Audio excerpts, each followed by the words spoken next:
ACCSOON receiver here, HDMI on the screen. And now we see the feed and twist. LG just recently dropped the StandbyMe 2, which is essentially this monitor here, which is the StandbyMe Go, but it's an upgraded version. They added some new features, and I think it's pretty cool. But is it worth upgrading if you have the StandbyMe 1?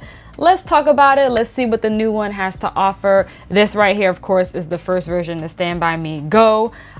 So this one you can get right now on Amazon for about like 900, maybe 700 or 800 if it's used and you're lucky. The newer one, the StandbyMe 2, is going for about 1200 on B&H. So one feature that I really love about the StandbyMe in general is that, you know, it is super portable. It fits in this case and you can literally take a TV with you anywhere. So I have been using it as part of my filmmaking setup, even though it is sort of like a smart TV. But one thing that I have been using it for personally is as a sort of monitor for a director or producer or AC or who have you. So I'm going to demonstrate that. So essentially I have a ACCSOON receiver here on the back and it's plugged into the monitor via HDMI. So all I have to do is just tap HDMI on the screen, and now we see the feed of me talking about this monitor. I don't want to zoom in too much because you'll get that infinity loop, but this is what it looks like. It's a 1080p monitor. The new one that came out, the screen resolution is 2560 by 1444. It also is an LED touchscreen. I can say the touchscreen on this is very responsive. So I know that the next version 2 is probably going to be even more responsive. And I think it has slightly better life. That's what I'm reading here on B&H. Actually, let me AirPlay it to this to demonstrate one of the features. So I just love how easy it is to AirPlay to this device. So literally all I'm doing is going on my iPad and I'm tapping the AirPlay button here, and then I see the LG StandbyMe. I click on that, have to type in the AirPlay code, which is 9780. I'm gonna hit OK. This is the first time that I'm using this iPad with the monitor, and there we go. We have a fantastic AirPlay device. So it's gonna be even better with the version 2. So it's saying that for version 2, it's saying I guess it can come with a wheeled stand and folio cover included. That's fire. So this is what the StandbyMe, this is the Go, what version 2 looks like. Let me make sure I am looking. Yeah, this is version 2 as we see right here, and this is some images of it here from B&H. Still have that HDMI input, which is great. I do love that this monitor can switch to a vertical format really easily. You just lift up and twist, and then it just takes a moment and it reorientates. So I think that's absolutely fantastic. So yes, it is an expensive monitor in a box, but it's also a monitor in a box. Like, it's easy to walk around with this TV. It does have a little bit of weight to it, but for the perks of being able to show up on set or to take this in your vehicle and have a monitor that's good to go, I think that's absolutely clutch. So I really think that's cool. And for version 2, it says that you can detach it. I don't know if I see any pictures or photos of it detached. Well, pictures and photos is the same thing. This is what the briefcase looks like closed. These are the side view of it. I don't see it detached, but it says that version 2 can be detached, which I think is absolutely fantastic, to be able to take it out and mount it on the wall to be a picture frame of sorts. That is really neat. And so it looks like they have it mounted here onto like a desktop monitor. This is some sort of stand for it. There's a strap. Holla. All right, get whole new meaning to get the strap. This one does not have that on the side, so that's a visible difference in how it looks. I wonder if this is a separate thing that comes with it, or if it just, you know, comes like that. Let's see. So you get 4 hours of battery, which I think is great. This does give you about 3 hours, surprisingly. So I was pleasantly surprised. You have the ability to draw on the screen as well. So I really do think this is a great pickup. Now, if you're someone like me and you have version 1, I think I had a side-by-side over here. So if we're looking on Amazon, the version 1 is going for about $994, which is essentially $1,000. And for just $200 more, you get a real significant jump in resolution.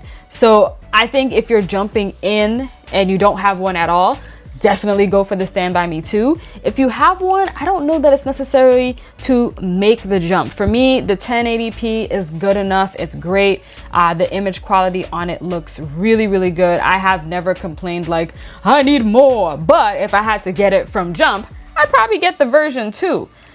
So that's just a little bit about the differences between the two.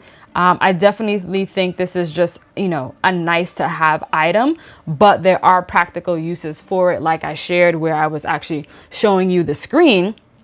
And also, it really does have some neat features built in. So you have all these apps that you have access to.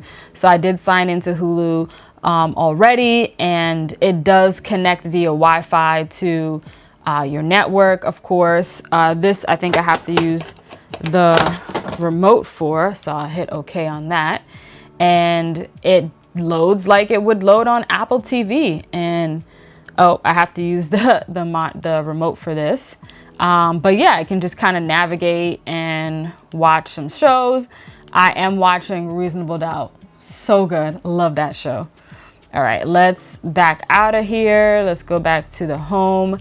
Again, the screen is very responsive. You can play games on it. You can search YouTube. So if I go on YouTube, let's see, we're signed in on Artie's page. The touchscreen works, so that's nice. So if we just wanted to watch this ASMR of a Dodge Challenger idle loop, we can hear that. Let's see what the sounds like. Again, I'm using a Rode mic on me here. And let's bump up the volume on the speakers. Let's see how loud it gets. So that's plenty. That's more than enough. So I do like that the YouTube app is a responsive app, so you can actually use your hands. I actually don't know, well, I can pause. I actually don't know how to go back or get out of this particular, oh, well, that got me out of the whole thing. But I don't know how to go back. So that's one thing I got to figure out how to do with my hand. But, you know, scrolling through the app, you can see how responsive it is. Oh, that's me. So that's really neat. And then I can swipe up from the bottom. There are some games on here as well. This is a card match game for those of you that like to play card match games. You can even play online. So you can, I'll just choose beginner and just to see what this is all about. But it looks like some sort of memory game where you know, match the cards and you got to remember where things are.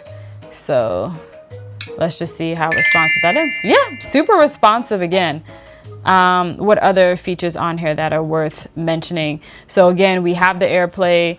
We can tap into let's put that on mute. We can tap into the HDMI at any point and see what the signal is that we're getting. And I can easily swipe out of that. If you have a flash disk, you could even pop a flash disk in and you could eject it, or you can view the media files on it. So there really is a lot that can be done on this device. And I think there are a lot of creative use cases for it. I know a lot of people camp in their cars, like this is great for that, or are just always on the go. And if you have a nice cart and a nice rig, this is something that I think would be legitimately nice to add to your setup if you're someone like me in the filmmaking space. So if I did not have one, I would automatically go for the StandbyMe Go version 2. And if you already have one, I'd say stick with what you got, unless you just got the bread like that where you're like, hey, I want another one. Then of course, cop version 2. But this is a fun device to have. It's been great to use this for demos as well. So in my future YouTube videos, when I'm referencing something, I will be using this monitor because it's a way for me to show you what's going on and look at it at the same time, and for you guys to kind of like see over my shoulder, if you will. So for me, I think it's great as opposed to using the TV, which is over there, or having, you know, a smaller iPad up. So those are my thoughts on the StandbyMe Go 2. Let me know your thoughts. Is this something that you're excited about? Is this something that you're thinking about picking up? Thank you guys for rocking with me. I am the Chef Gal, and you just got the recipe.